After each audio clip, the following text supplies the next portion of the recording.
রক্তের টান অদৃশ্য, কিন্তু সেটা কিন্তু অনেক দামি আর অনেক মজবুত। কেমন আছেন? শিলা সরকার, দিনাজপুর থেকে।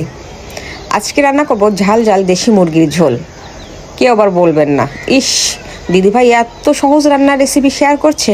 না, এক একজনের রান্নার ধরন এক এক রকম, এক একজনের খাবারের টেস্টটাও এক এক রকম। তো যাই হোক, আজকে আমি রান্না করব দেশি মুরগির ঝোল।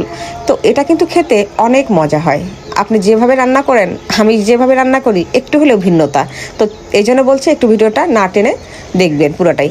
তো যাই হোক, আজকে আমি যে রান্না করবো দেশি মুরগিটা, এটা প্রথমে সুন্দর করে পিস পিস করে কেটেছিলাম, তারপরে উনুন জ্বালিয়ে দিয়েছিলাম। আজকে রান্নাটা হবে পুরোটাই পাটায় বেটে।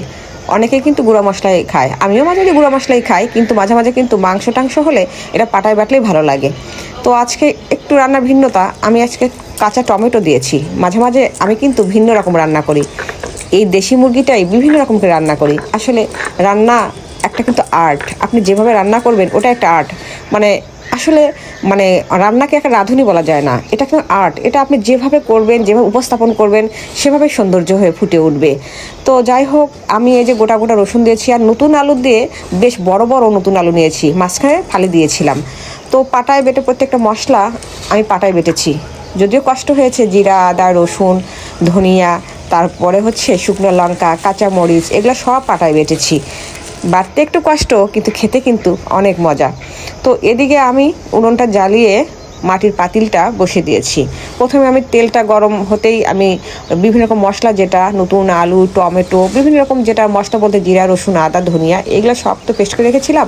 এগুলো সমস্ত কিছু দিয়ে আমি অনেকক্ষণ কষিয়েছি। যখন মশলা থেকে তেল বেরোতে শুরু করলো, তখন কিন্তু আমি এই যে দেশি মুরগিটা দিয়ে দিয়েছিলাম। তো ওই যে যখন আমি নতুন আলু আর টমেটো দিয়েছিলাম, তখনই যে মশলাটা কালার হয়েছে, দেখার মতো সেটা। তো যাই হোক, এই যে এত সুন্দর করে আমি মাটির চুলায় রান্না করছি, সত্যি আমার এত ভালো লাগতেছে যে আমি দোতলায় বসেও যে আমি মাটির চুলায় গ্রামের একটা ফিল খুঁজে পেয়েছি।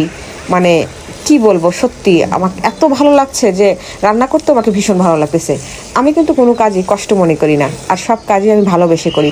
আর যে কোনো কাজে আপনি ভালোবেসে করলে সেটা সফলতা কিন্তু অবশ্যই আছে। তো যাই হোক, কষ্টকে কিছুই মনে করি না কোনো কাজে আমি। তো এই জন্য আজ এত দূর আমি এসেছি।